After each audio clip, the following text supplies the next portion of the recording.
Hello, I'm Lauren Cook. I'm the Dean of College and Gap Year Advising at the Jewish Community High School of the Bay. I'm excited to be talking to you tonight through the wonders of Zoom. If this were a normal year, we would be at spring celebration and probably at bimbos and dressed really nicely. And I would have our guests, Ma'ayan and Ethan, up on stage with me. We'd have their former faculty members and probably parents in the audience cavelling over them, getting to represent the school this evening. But instead, we're here online in community and happy to have this opportunity to chat about JCHS. So I'm hoping that each of them can introduce themselves to us. So Ma'ayan, why don't you start? I'm Ma'ayan. I graduated JCHS in 2017.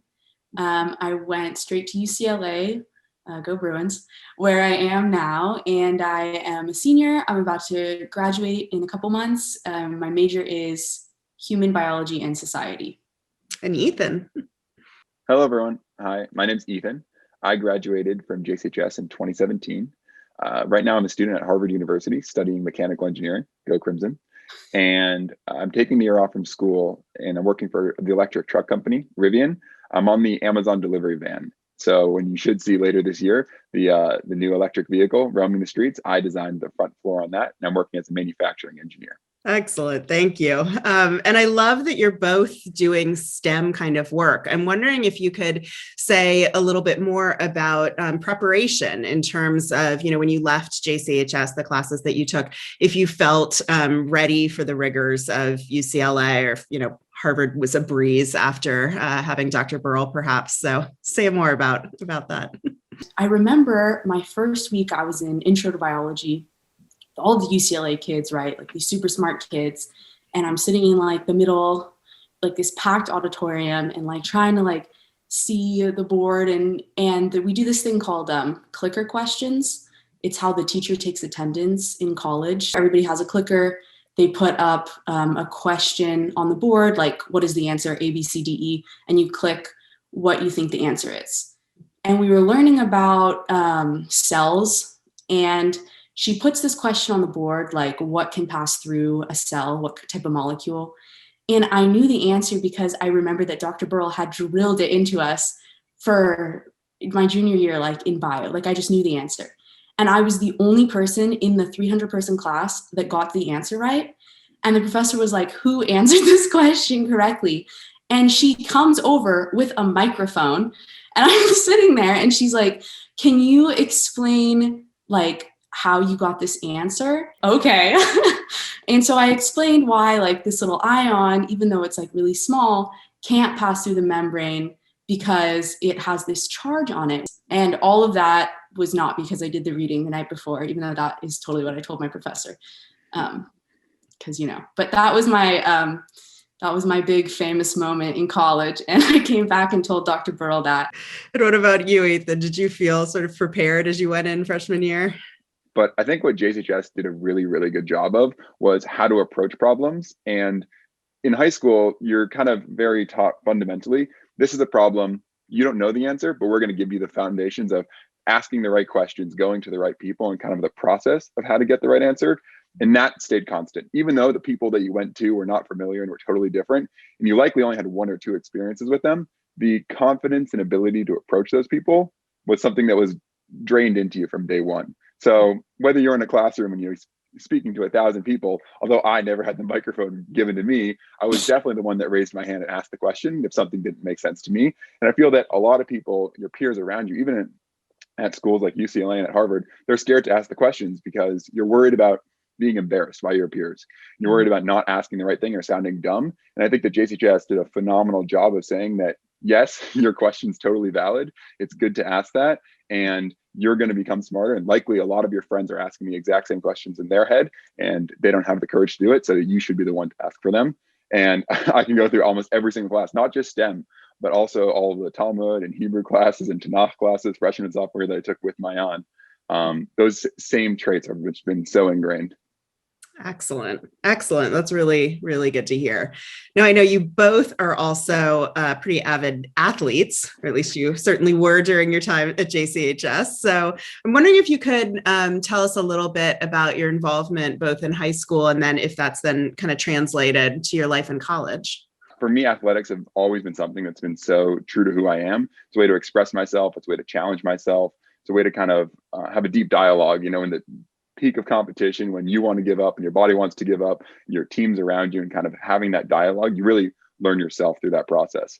And for me, that was so important to who I was. And I ended up taking rowing all the way through high school and into college. And it was actually one of the main deciding factors as to why I took the year off from Harvard, in the sense that COVID, has decimated so many different things for so many different people. And for me, the main thing was rowing. And our season got canceled. All of our seniors on campus, they lost their final year. They lost all of their eligibility. And that was a very tough experience for them to see everything they worked for 3 years be taken away from them.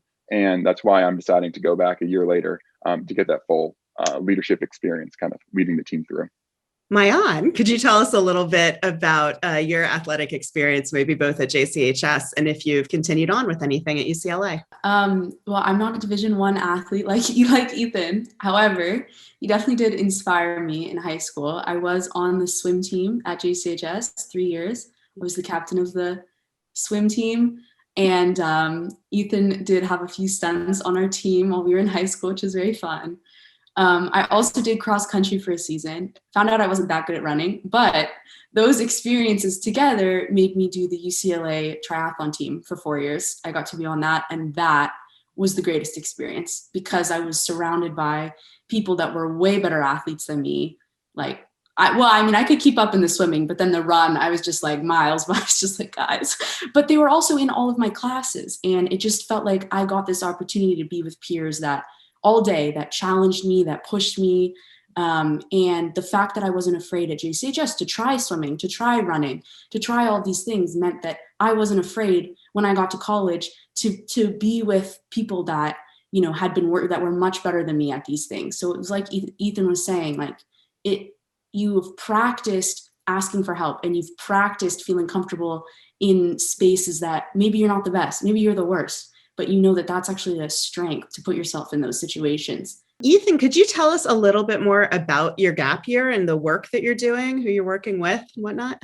I was very lucky to join Rivian, the electric truck company, for an internship starting in January and going maybe up until school starts. Everyone's seen the robots have come around, they weld the different panels and they place the different panels on the car. So I'm part of a team designing that line. And eventually I'm going to go into the factory in person, where I'm going to be working as an engineer in charge of a construction team and a bunch of other engineers putting together these robots that hopefully will produce a car that is the Amazon delivery van. And Ma'ayan, I'm curious about your research that you've done. If you could just say a little bit about that. So I've been working in this with these two professors at the UCLA Medical School, and the center focuses on the mind-body connection. So it's called the Norman Cousins Center for Psychoneuroimmunology. Norman Cousins was this Jewish science writer. All of our grandparents know who he is. He coined the phrase, laughter is the best medicine.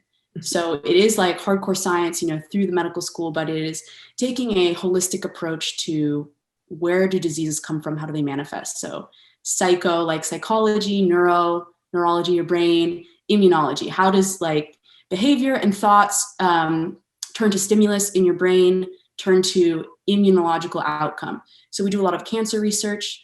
The paper that I was published on looked at how physical exercise inhibits breast cancer tumor growth, which was so cool because I was like, you're kidding me. You mean I can take my chemistry, my biology that I'm learning in class, and the fact that I love exercising, and bam, my name's on a paper? Stop. What was so crazy also was that I looked back at my Keystone project in high school, and I was citing neuroimmunologists in my paper because my Keystone, my little passion project that I was able to figure out I was like, what is exercise and why is it so awesome? And then I got to do you know how insane that was to be okay, hello. So yes, so that's my research. I'm currently working on another project. I don't know if we're going to publish it because research takes forever. But we are replicating this study that actually came out of Israel, of course, and we are looking at if we can show results that getting mice to feel hopeful would shrink breast cancer tumors. They did it in Israel. The hopeful mice, they did with lung and skin cancer. The hopeful mice, their cancer tumors were half the size in 1 day. So it's proof of concept that there's an emotional correlation between positive health outcome. And I'm curious to know, if some of the values and being at a place like JCHS where we talk about Tikkun Olam and healing the world, has any of that sort of motivated you as you've chosen some of this work that you've pursued? Can either of you speak to that more specifically? Yeah. It's actually really interesting that Ma'ayan brought that up of our Keystone project, because I just remember my Keystone project was building like a personal mobile transport, about like a motorized bicycle. And the goal of that was, reduce carbon emissions, tikkun olam, and, growing up and traveling around the world and through JCHS's trips and also through my own personal travels, you really get exposed to the world and you can see the impact that we're having on the world, and that the world is different now than it was 20 years ago. And our goal is to make it the best in the future. That's why I chose to work for Rivian. The electric trucks, and their slogan is keeping the world adventurous forever. And our goal is that, yes, we love to explore. Ma'ayan and I have gone on hikes during COVID together. And it's just this aspect of, we have this world and it's very precious to us, and we should really work as hard as we can to preserve it. So even sorry for my Keystone up through my job now, Tikkun Olam, and just anytime you can and get out there and make the world a better place, it's more sustainable. I think it's beautiful, and Ma'ayan can kind of touch on that some more. Yeah. It's kind of crazy how we had this like amazing place that helped us discover who we were and what we truly cared about. And then it helped guided us through school. What a nice accident. Anyways, I'm glad that you brought that up, because that's actually something that I've really been struggling with. Do I go to biotech? Like, where do I go with this? Like, do I go into this industry? Do I go into this and that? And this was like something I've been really, really struggling with. I'm like, how do my values align with where I see myself working? And, all of a sudden it's like, oh, I could make money now. Like whoa, nobody ever even told me that was the point, I thought. So it's really struggling with all of a sudden you have to make a decision of who you're going to be in the world. And, we've been given the gift of amazing education. What are we going to do with all of that we've been given? And I've been very back and forth, but right now I decided, how do I get this research that my professor is just hanging up on the wall? How do I get it out there to help people? Because that's really what's so exciting, is that I'm like, this could make the world a better place. Like, that's the whole point. I don't just love exercising because it makes me feel good. I'm like, what if everybody was doing this every day? Like, what if every child in America loved their body so much that they figured out how to move in a way that made them feel so good every single day? Before they had to go to school and sit all day and this and that. It's like, how much better could the world be? I decided that I would apply to medical school. So that's where I plan to try. Yes, this is what my current plan is. Hopefully I get it, and hopefully they like me. So I'm also curious about, coming from such a tight-knit Jewish community specifically, if you sought that out when you went to college. If you did, how did you do that? What, sort of resources did you find or use? Yeah, I guess like many other freshmen that go to college, you're always kind of looking for a home base. And the first couple of weeks of freshman year, everyone's having events that they invite you to. And it's really a great opportunity to find people that, you have a lot of shared connection with, you have a lot of shared history, and you kind of instantaneously become friends. So it's definitely something that I pursued heavily when I got to Harvard. Freshman orientation weekend, Hillel hosts a lot of bagel brunches. Chabad has a lot of other events that they try to host. It's a little bit of a competition between the two different sides of trying to pull you in different directions. And I think one thing that JCHS did really, really well was allowing you to be comfortable in any environment. And when you go to pluralistic school like JCHS, you have the ultra orthodox, you have the people who are not as religious, and being able to relate to both of those different sides of the spectrum and having common ground where you can talk to people, you can become friends. It's an unparalleled experience that I think really helps you connect with people when you get to a foreign place. And the Jewish community at Harvard has been phenomenal to me. I've just been so ingrained in it.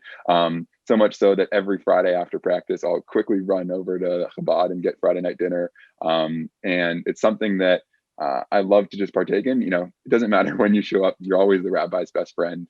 And I think that's something that, you experience at JCHS and you experience when you go to school, or hopefully when other people go to their respective schools, something that they can experience too. And for me, it's just been an immeasurable experience.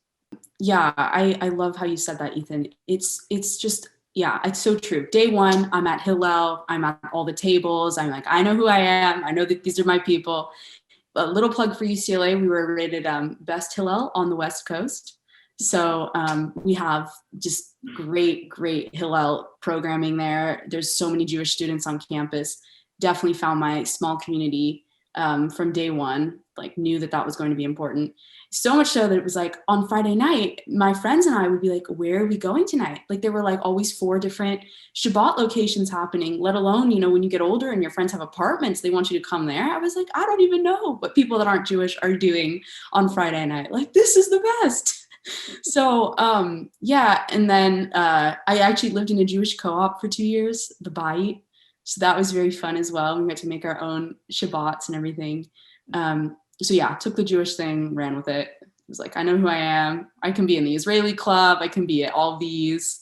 Yeah, and it's really cool to know who you are and know where you come from and know the food that makes you feel good and the songs that make you feel good. I mean, that's a life skill as much as, knowing the answer in biology. So I think that's really what's going to help me, succeed, because I know what I need and who I am. So as we kind of wrap things up here, I'm just curious to know, you've been so generous with your time and your reflections tonight. Why did you agree to come have a conversation about JCHS this evening? Well, I'll just answer with another story. Quarantine happened, right? Or COVID or whatever. And we all had to come home. I mean, a lot of my friends decided to just come home.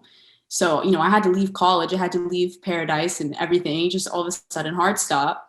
You're not in physics with all of your best friends anymore. You have to take it online, in your parents' house. You're like, what is happening?